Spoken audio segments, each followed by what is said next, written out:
सतनाम साहिब बंदगी सभी भक्त आत्माओं को, सभी साधु संत महात्मा को। आज का सवाल है मोक्ष कब मिलता है। जी हाँ, ये भी जानना जरूरी है कि मोक्ष कब मिलता है। मोक्ष के लिए दौड़ तो रहे हो, मोक्ष कब मिलेगा ये तुम्हें पता नहीं। कुछ लोग कह देते मरने के बाद तुमको मोक्ष मिलेगा।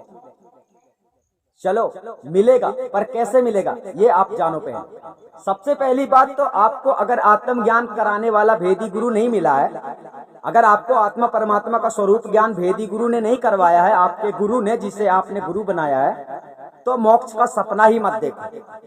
और दूसरी बात, जब आपको आत्मा परमात्मा का स्वरूप ज्ञान हो जाता है, उसके बाद हो जाता है आपको कर्तव्य करने का। ये तो हो गया मन का संशय। जो आपको आत्मा परमात्मा का ज्ञान हो जाता है, इससे मन का आपका संशय खत्म हो जाता है कि परमात्मा कौन है। अर्थात आप अंधभक्त नहीं माने जाओगे, आप जानते हो उस परमात्मा को। मतलब जब सच्चे सतगुरु की शरण में जाओगे, तो सच्चा सतगुरु आपसे सही मार्ग में चलाएगा आपको और परमात्मा के दर्शन करवाएगा। इसका मतलब है कि आप अंधभक्त नहीं हो, आपको परमात्मा को जानने का अवसर मिलेगा, परमात्मा का परिचय होगा। ये गुरु करवाएगा। ये पहला काम है। दूसरा काम आपका ये है, जो आप धर्म करते हो, पर स्वार्थ में अपने कमाए हुए धन को खर्च करते हो, साधु संतों की सेवा में लगाते हो, तो इससे क्या होता है, इससे आपके लगे हुए जो दामन में दाग होते हैं, आपके दाग जो लगे, जो तुमने गलत कर दिया ना, वो दाग है, वो मिटने वाला नहीं। वो मिटेगा कब, जब तुमने मान लो धर्म किया, एक तरफ आपने धर्म किया, एक तरफ अधर्म किया।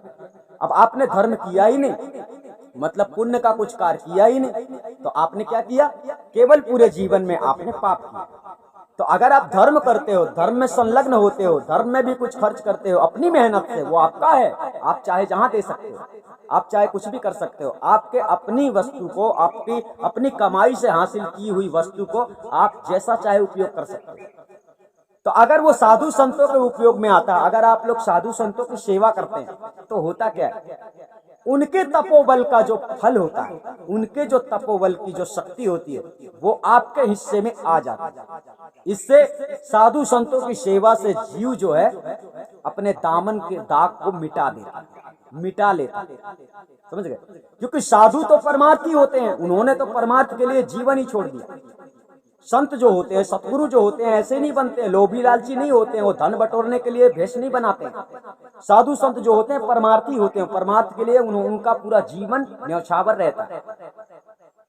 तो जो परमार्थ का कार्य करता है, उसके अंदर की चेतना बढ़ती है, और उसके एक दो गुनाह गलती हो भी जाए, मान लो आप बहुत अच्छा कर रहे हो, आपका बहुत बड़ा नाम है, तो आपने छोटी मोटी गलती दुनिया में कर भी दी है, तो छोड़ दिए जाओगे। लेकिन तुमने धर्म का काम कुछ किया ही नहीं, करने वाले भी नहीं, और करोगे भी नहीं, तो आपका दाग मिटेगा नहीं।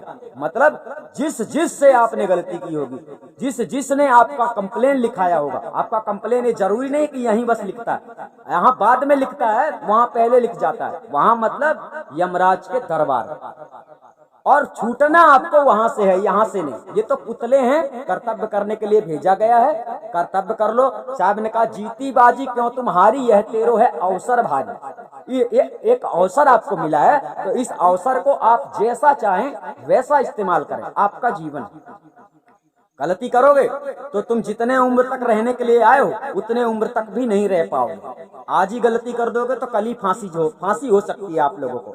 यानी तरीके से रहो संसार में, संसार के संविधान को समझो। अगर मोक्ष पाना है तो आपको अपने दामन में लगे दाग को मिटाना पड़ेगा। आपके दाग जब तक ये मिटेंगे नहीं, तब तक आपको मुक्ति मिलेगी। अब तुम्हें ऐसा लगता है कि कोई साधु मुझे विधि बता देगा तो वो दाग मिट जाएंगे, मतलब कोई मंत्र बता देगा तो वो दाग मिट जाएंगे। विश्व में ऐसा कोई मंत्र नहीं है कि इस जेल से भी बाहर आ जाए। जो लोग यहाँ जेल में बैठ जाते हैं, जैसे संत रामपाल, मोक्षदाता मंत्र देता है सार सबद, आज उसका वही सार सबद उसको बचा नहीं पा रहा है। मतलब उसको निकालने वाला कोई धरती में पैदा ही नहीं हुआ, वो मंत्र भी नहीं काम कर रहा। तो जो मंत्र यहाँ से तुम्हें नहीं छुड़ा सकता है, जेल से, इस वर्तमान के संसार में हम कहते हैं हम भी ज्ञानी हैं और हम भी सार शब्द को जानते हैं, सतपुरुष परमात्मा को जानते हैं, तो हम कैसा चल रहे हैं? हम इस प्रकार से चल रहे हैं कि कोई भी हमें बंदिश में ले नहीं सकता। हम किसी के साथ गलत नहीं करते हैं, अगर गलत करेंगे तो परिणाम भी हमको मिलेगा। ये होते हैं आपकी जिम्मेदारियां। आपको अपने दामन के दाग, जो आपके हृदय में जो दाग लग गए हैं, जो आपने गुनाह किया है किसी के साथ, आपने गलती की है किसी के साथ, यानी बुरा किया है किसी के साथ, तो आपको तो शायद पता ही नहीं होगा कि मैंने किसके साथ बुरा किया, क्योंकि आपको पता नहीं है कि बुरा है क्या इस संसार में, है ना। सांच बराबर तप नहीं, झूठ बराबर पाप। तो ये तो आपने किया ही होगा जीवन में, मतलब पाप किया है, गलत किया है, जो आपको करने का अधिकार नहीं था। इस संसार में आए थे, मेहनत मजदूरी करते, और उसमें झूठ बोलने की क्या जरूरत थी। मेहनत करते, 200 मिलता है तो अभी भी मिलता, 500 मिलता है तो अभी भी मिलता, जिससे लेना है नगद खाते पीते लेते, झूठ बोलने की क्या आवश्यकता थी। लेकिन नहीं, धंधे बिजनेस में तो झूठ बोलना ही पड़ता है। तो आप लोग पाप करते हैं, गलत करते हैं, उसी की जिम्मेदारियां आपके अंदर आ जाती हैं कि आपको वापस उसे इंतकाम रूप में दिया जाता है। आपका जब इंतकाम होता है, जब आप पश्चाताप करते हैं, आप यहाँ पश्चाताप नहीं कर रहे, कुछ धर्म नहीं कर रहे, अधर्म ही अधर्म कर रहे हो, तो आने वाले भविष्य में वहां से आपका निर्णय हो जाएगा कि अभी तेरे को पहले ये हिसाब किताब पूरा करना।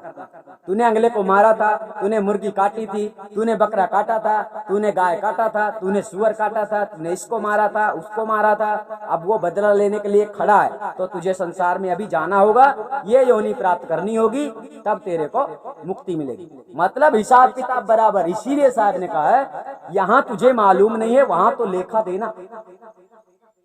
तो आप लोगों को ये पता नहीं, बस ऐसा लगता है जैसा लोग, मतलब आदमी यहाँ पर कीड़े मकोड़े की भांति रेंग रहे हैं, और उन्हें लगता है हम हुकूमत करने वाले हैं संसार में। कोई भी गुरुआ होए, ज्ञानी होए, राजा होए, नेता होए, विधायक होए, किसी की यहाँ हुकूमत चलने वाली नहीं है, चलाते हैं। तो वही बात है कि आप लोगों को अपने दामन के दाग हटाने हैं, आपको पवित्र होना है, निर्मल होना है, विशुद्ध होना है।